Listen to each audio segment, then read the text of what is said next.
Hi, my name is Neil Blevins, and this is a tutorial about primary, secondary, and tertiary shapes. Now, before I get into the meat of this tutorial, I wanted to do a little preamble. I wrote this tutorial back in 2006, which is almost 15 years ago from when I recorded this video. And recently I decided to go and look to see, of the 147 tutorials I have online, I wanted to see which were the ones that were the most viewed. So I looked over the last 5 years, and it turns out that this tutorial is the most viewed of all the tutorials I have online. What's more, it actually has 3 times the number of views as the second highest rated tutorial. So something about this topic really seems to resonate with people, and I decided it was a long time for me to do an actual video version of this, so the people who prefer videos over just reading text have a way to enjoy this content. So anyway, here we go. So this theory goes by many names. It's called primary, secondary, and tertiary shapes. It's also sometimes referred to as big, medium, and small. Related to it, and sometimes used as a way of referring to it, is the 70-30 rule. And then there's also first read, second read, and third read. As in, the third time I read or look at the image, I see a particular shape. So regardless of whatever the name is, the idea is the same, and that is that your image should have a nice distribution of big, medium, and small shapes, and if you do that, the resulting image will be more pleasing to the eye. So first of all, let's just do a quick definition of what this actually means. So primary shapes are your big shapes. So for example here, this is a very small version of an image I did a number of years ago, and if you squint and make the image a little bit blurry, like over here, all the details tend to disappear, and what you have left is your really big shapes, which is this shape over here. And then the secondary shapes are the smaller shapes. They'd either sit on top of or help make up the primary shape. And then tertiary shapes are again smaller than the secondary shapes, and they're the tiny details that add visual interest. So here is a diagram. This diagram is in 2D, but it shows you what I mean. So here's the big primary shapes. Here are the secondary shapes in purple, and then here are in yellow a bunch of tertiary shapes. And the rules in 2D work exactly the same as they do in 3D.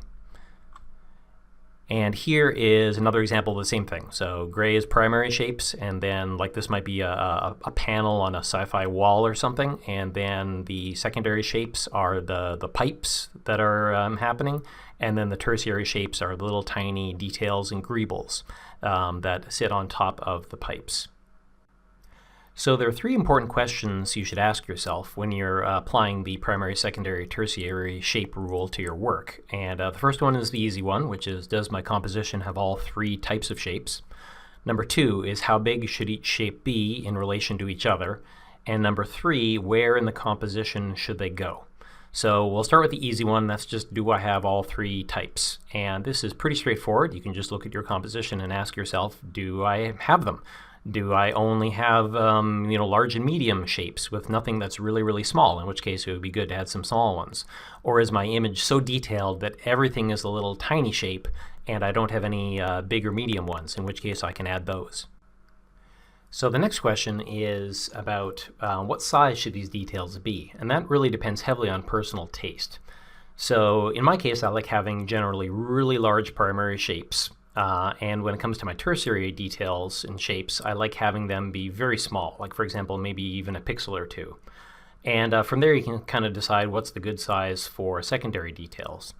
So as an example, this is a primary, secondary, and tertiary shapes, but so is this, where the things get a whole lot smaller, and so are these. And you can see here that, of course, not all details should be the same size. It's more a range of sizes. So, for example, here you can see that these are all medium details. These are all secondary details, but each one is a different size from each other. They don't all have to be exactly the same. In fact, it's better when they're not exactly the same. And this is kind of related to something referred to as the 70-30 rule, or there's a number of other similar names for it. And the rule is, if you have a large primary shape and you want to break it up into 2 secondary shapes, it's far more pleasing to break it up into one shape that's 70% of the size and one shape that's 30% of the size, than it is to do two secondary shapes that are exactly the same size. So this is more visually pleasing than this is when you break up your shapes. And then the same is for your tertiary shapes. So in this case, this was the secondary shapes we broke it up into, and then we take the secondary square here and we break it up into tertiary shapes. And instead of breaking it up into two equally sized tertiary shapes, we again follow the 70-30 rule, and we have one that's 70% of the size, and then one, in this case, it's broken up into even smaller ones, but this whole area here is 30% of the size of this whole. And then I just broke it up into smaller bits. So like, for example, I know in the Halo video games, they follow this rule a whole lot, where they take big shapes, they break it up into smaller shapes, and this could be very easily a panel or something on a wall of somewhere in terms of how they've broken up the detail into the 70-30, then taking the 30 and breaking that up into another 70-30. So the third question is about the distribution of the details and where should the details go. So if you look at this image, it has all three levels of detail, but the tertiary details are all in one big uniform block, which looks kind of boring. And this is a problem I see in a lot of images, especially 3D images. So a lot of people, when they first learn 3D and they're told to make dirt on the ground, they'll just apply like a procedural noise, like this is a procedural noise on a ground surface. And the problem with this is that it has tertiary detail, but it doesn't have any primary or secondary details. And every one of these details, it's so noisy that they're all kind of evenly spaced, which is kind of boring.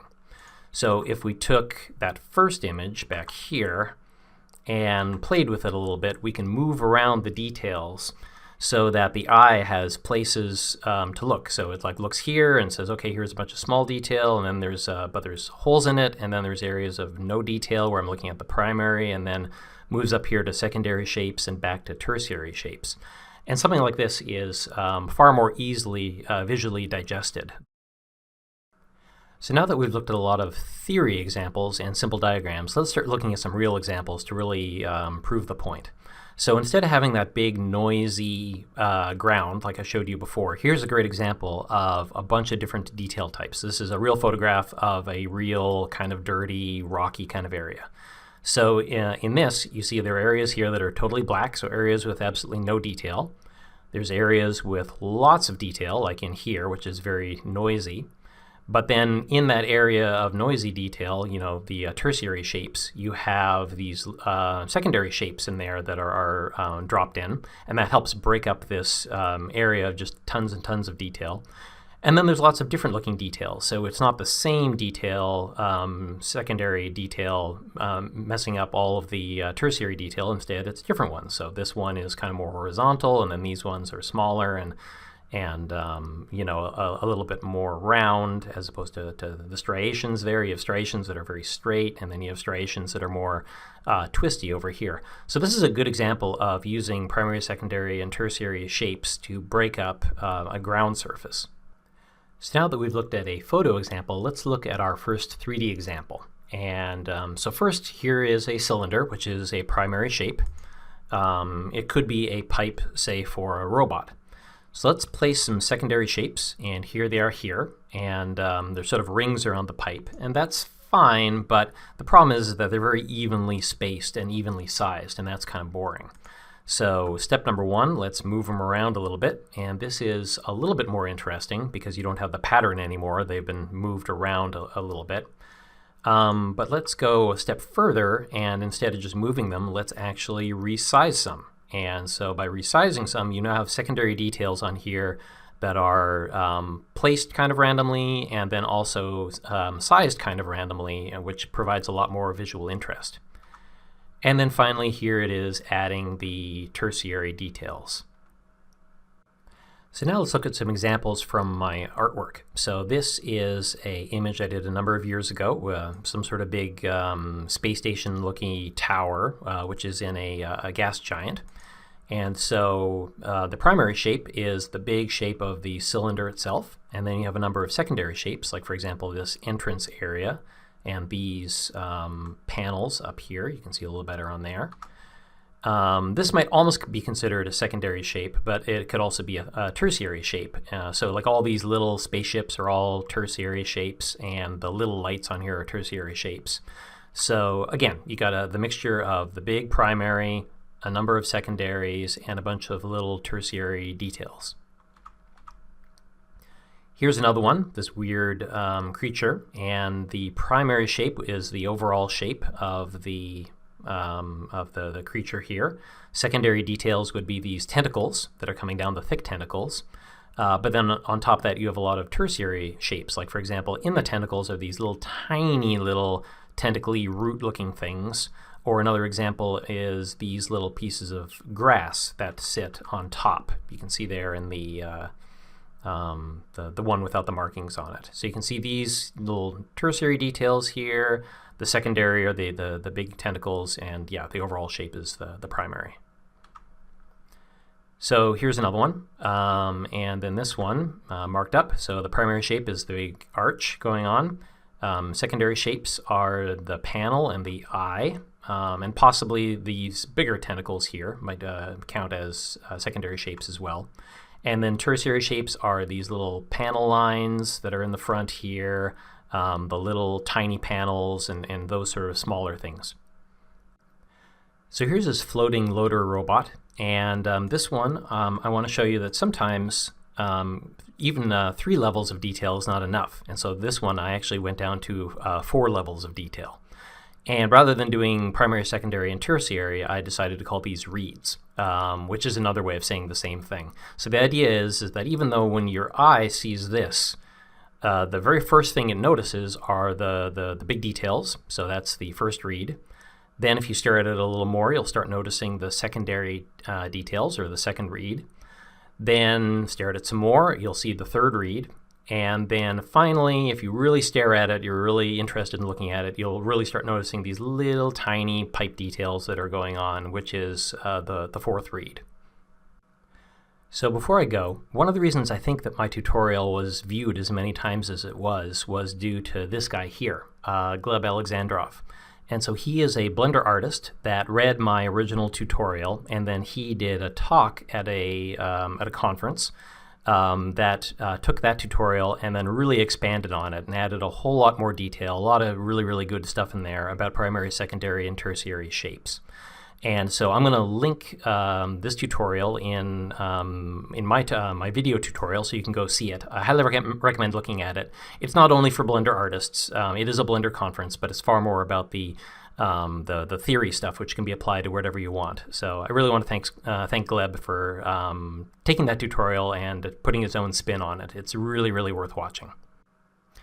So to summarize, when you're making your images, always make sure you have large, medium, and small shapes. Have a variety of sizes to the shapes in each of the 3 categories. Make sure these details are placed around the image and not all clumped in one area. And make sure that there are lots of areas of details and areas of almost no details to balance stuff out. And remember, just because these are the rules doesn't mean you necessarily have to follow them. But if you choose not to follow them, you should be aware that you're not following them and what sort of effect that has on the viewer. So thank you very much for watching. Visit my website for more tutorials, the other 146 that are not as popular as this one, and feel free to subscribe to my YouTube channel, and you'll be notified the next time I post a new video. So thank you very much.